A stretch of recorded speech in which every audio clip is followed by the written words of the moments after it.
Hola amigos de República Económica, bienvenidos a un nuevo vídeo. Hoy voy a explicaros por qué creo que la bolsa americana en los próximos 10 años pues apenas va a subir, o va a ser un año o va a ser una década perdida para esta bolsa americana. No significa que esta década perdida vaya a significar que vaya a todos los mercados, ni mucho menos. Simplemente estoy hablando de la bolsa americana, ¿no? Y para ello pues un poquito viene este vídeo y este pequeño análisis, ¿no?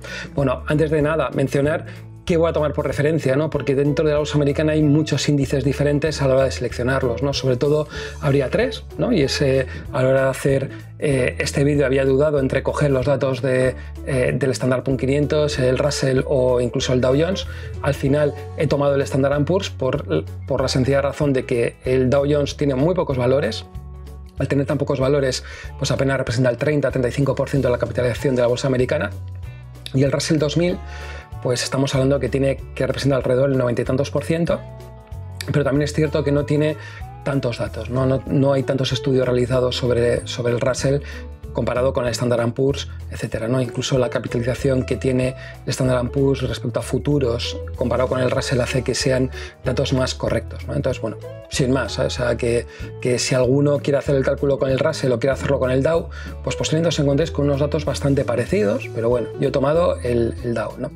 ¿Por qué creo que esta década va a ser una década que no vale para nada en la bolsa americana? Y simplemente es por una de las teorías que yo creo que es más potentes desde el punto de vista bursátil, que es la teoría de la reversión a la media, ¿no? Y es una de las teorías más importantes, ¿no?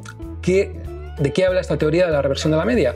Pues habla sencillamente de que si una acción o una bolsa ha subido mucho durante un periodo de tiempo, imaginaos 10 años, que es lo que estaba tomando como referencia, pues lo normal es que los siguientes 10 años pues esto no se vaya a cumplir ni mucho menos, ¿no? Esta teoría de reversión a la media implica muchas veces que aquel fondo de inversión que ha sido el más rentable en el año 2019, posiblemente en el año 2020 tenga malos resultados, y muchas veces al revés, ¿no? El que ha tenido ese fondo de inversión que ha tenido malos resultados en el año 2019, pues nos encontremos que en el 2020 pues tenga mejores resultados, ¿no? La pregunta: ¿cuál es la media de beneficios bursátiles históricos, ¿no? Porque al final, ¿cuántos años tomamos, ¿no? La bolsa tiene muchos años, sobre todo la americana son aquellas bolsas que más estudios han hecho, y se ha llegado a una serie, digamos, de conclusiones, ¿no? Sin entrar en hacer los cálculos, porque yo creo que hay gente que ha hecho esos cálculos y me parece que están bien hechos. Os recomendaría un libro que sería de Jeremy J. Siegel, que es el libro, se llama La Guía Definitiva para Ganar a Largo Plazo, digamos, que sobre todo lo que hace es un análisis de todo este tipo de cosas, ¿no? De cuál ha sido la rentabilidad media de la bolsa, define diferentes periodos, después de la Guerra Civil Americana hasta la depresión, de todo, ¿no? Yo creo que es un libro que es bastante ameno, os lo recomiendo que lo leáis y sin más, ¿no? Pero bueno, el dato fundamental, que me enrollo, ya lo sé, es pensar en una cantidad: 6,67% de rentabilidad a largo plazo con dividendos, o la inversa del PER de 15, ¿no? Yo creo que es una parte, digamos, importante, ¿no? Considerar siempre el con dividendos, ¿no? Que es uno de los datos que muchas veces las diferentes sociedades de valores o gestoras pues olvidan a decir, ¿no? El IBEX 35 no tiene en cuenta los dividendos, es decir, que cada vez que da un dividendo ese dinero se retira del índice, entonces esa subida pues puede ser inferior, ¿no? Entonces, suponeros, ¿no? Si dan una rentabilidad por dividendo del 4% y estamos hablando de un 6,67%, pues realmente la subida que va a tener la bolsa pues va a ser pues un 2-3%. Eso es más o menos la media, ¿no? Pero pensar a largo plazo, 6,67%, PER 15 como una de las indicaciones a la hora de tenerlo en cuenta, ¿no?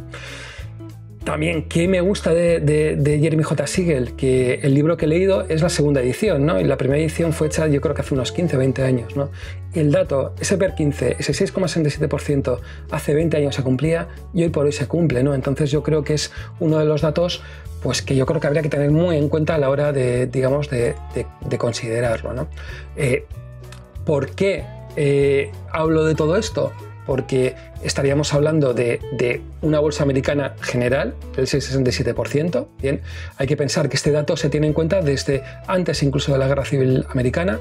En esa época no había ningún tipo de índice, no estaba ni el Dow, ni estaba el Standard & Poor's, ni el Russell, ¿no? El índice, por ejemplo, porque es un poco referencia al Standard & Poor's, es solo desde el año 1964, y es año 1964 base 100, ¿no? O sea, para que os dais cuenta que sí, hay datos, pero tampoco son una barrera de datos. Si vamos al IBEX, pues hablaríamos de la década de los años 80, o sea que todavía tendríamos, digamos, menos datos, ¿no?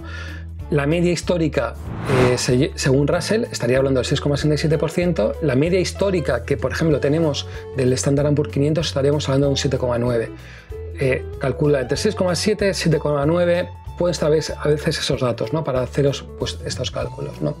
Entonces, ¿qué es lo que ha pasado en la década pasada, de 2010 a 2020? Pues nada, que el Standard & Poor's 500 Total Return, que el Total Return es el que incluye los dividendos, ¿vale? Que es la parte importante que tenéis que quedaros siempre, pensar Total Return. Nunca penséis quedaos con el Standard & Poor's o el IBEX 35 tal. IBEX 35 Total Return, IBEX 35 con dividendos, es lo mismo, cualquier índice va a ser siempre el Total Return, ¿no? El total, ¿no? Que es la parte importante. Pues nada, en esta década el Standard & Poor's ha tenido una bonita rentabilidad del 12,6%, o sea, casi nada, ¿no? Fijaros, desde el 6,7, 7,6 media histórica hasta el 12,6. Pues ¿qué es lo que hay que pensar? Pues que la próxima década, pues posiblemente en la bolsa americana sea una puta mierda. ¿Por qué? Porque es que ha subido mucho. Si os dais cuenta, casi en estos 10 años ha subido lo que le habría correspondido subir en los próximos casi 20 años, ¿no? Por eso creo que la próxima década en Estados Unidos no va a ser, pero que nada bueno, ¿no? Y que yo creo que habría que pensar que están ahí y que no hay que darle, digamos otra vuelta, ¿no? Bien. ¿Por qué también creo que va a ser una década mala en la bolsa americana, ¿no? Yo creo que hay unos cambios que están produciendo a nivel global que les va a afectar de manera clara, ¿no? Primero, Estados Unidos va a perder esa hegemonía mundial. Hasta ahora, el gran negocio que tienen los norteamericanos es simplemente el dólar, ¿no? El dólar representa entre el 15 y el 20% de su riqueza. Fijaros el negociazo que hacen, que hay una cantidad de países a nivel mundial que están dispuestos a venderles servicios a cambio de unos papelitos. Unos papelitos incluso ni papeles, son cosas electrónicas, ¿no? Que es que eso ya es de tela marinera, ¿no? Entonces, esa parte, en el momento en que dejen de tener esa hegemonía y que hay otras divisas como puede ser el euro o el yen o incluso el renminbi chino que vayan cogiendo más fuerza, pues bajarán eso, ¿no?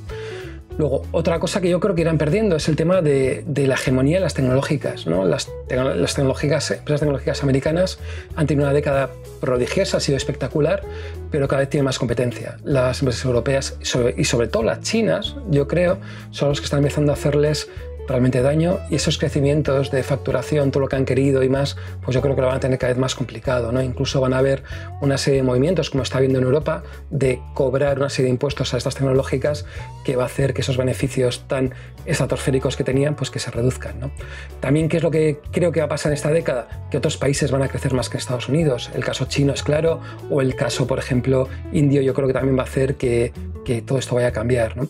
Y luego hay un cuarto dato, yo creo que estamos hablando de que la gente o la población americana está envejeciendo a marchas forzadas, y cuando una población envejece invierte menos, tiene menos necesidades de inversiones, son más rentistas que inversores, y eso hace que esas bolsas, pues yo creo que no vayan a subir, ¿no? Entonces, eso es, ¿no? Estamos principios del año 2020, espero que en el 2030 alguno me recuerde este vídeo y diga, pues macho, te has equivocado, la bolsa americana sube muchísimo, o no. No significa que la bolsa general vaya a subir o vaya a bajar. Estoy hablando solo de la bolsa americana, porque lo que pasa en la bolsa americana no tiene por qué suceder en la bolsa europea o en la bolsa española, ¿no? Entonces, pues nada más. Y nada más, espero que os haya gustado este vídeo. Si os ha gustado este vídeo, pues, como no, darle a me gusta. Si os gusta todo este tipo de vídeos relacionados con economía, bolsa y demás fricadas varias, porque los economistas también somos un poco frikis, hay que reconocerlo, pues suscribiros al canal. Y como no, recordaros que queda un día menos para la República, y que sí, que la República, que por mucho que piense la gente, la República no tiene que ver de izquierdas o de derechas. República es tener una sensación de que somos iguales todos somos iguales, y nada, eso es. Queda un día menos, salud y República.